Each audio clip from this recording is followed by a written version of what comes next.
Të rritësh një fëmijë me autizëm nuk është e lehtë.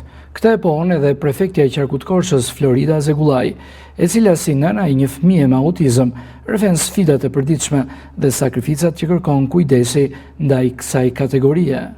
Autizmi është bekimi më i madh për një prind, po sa bekim është aq edhe sfidë.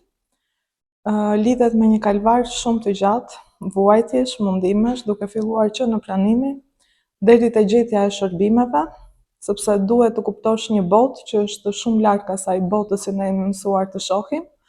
Të gjithë prindrit, ashtu si unë, janë të papërgatitur. Autizmi nuk vjen me manuale, thjesht vjen edhe të ndryshon botën. Unë sot këtu po flas si nën, jo si prefekte, sepse autizmi për mua mban emrin e Timbiri. Po gjej rastin që si prefekte të bëj thirrje të gjitha institucioneve shtetërore që të kthejnë vëmendjen e duhur tek këta fëmijë, kërkojnë qasje të mirë integruar që nga fëmijëria e hershme edhe deri në fund të jetës së tyre, sepse ne prindrit e këtyre fëmijëve nuk kërkojmë mëshirë, po kërkojmë dinjitet njerëzor.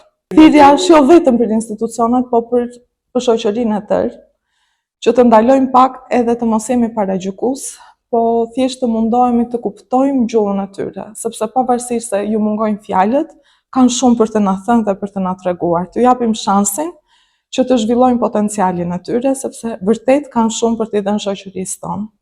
Ndërkohë, lokopedia Alesia Filipi thekson mungesën e shërbimeve, sidomos për grup moshat e mëdhaja. Është një qendër për fëmijët me aftësitë kufizuar, i cili jep shërbim edhe për fëmijët me spektër, por nuk janë mjaftueshëm, sidomos grup moshat e mëdha e kanë më të nevojshme këtë pjesë, ndoshta sepse niveli i vështirësisë dhe i rehabilitimit është akoma më i madh, ndoshta për të rritur autonominë praktike, për pasur aktivitete në natyrë, aktivitete në komunitet. Në ditën ndërkombëtare të ndërgjegjësimit për autizmin, prindrit e këtyre fëmijëve shpesh mbeten pa zë për të kërkuar vëmendje për shkak të lodhjes dhe përkushtimit të përditshëm. Ndaj, sipas tyre, është detyrë e institucioneve dhe e gjithë shoqërisë që tregojnë më shumë kujdes dhe mbështetje për këtë kategori.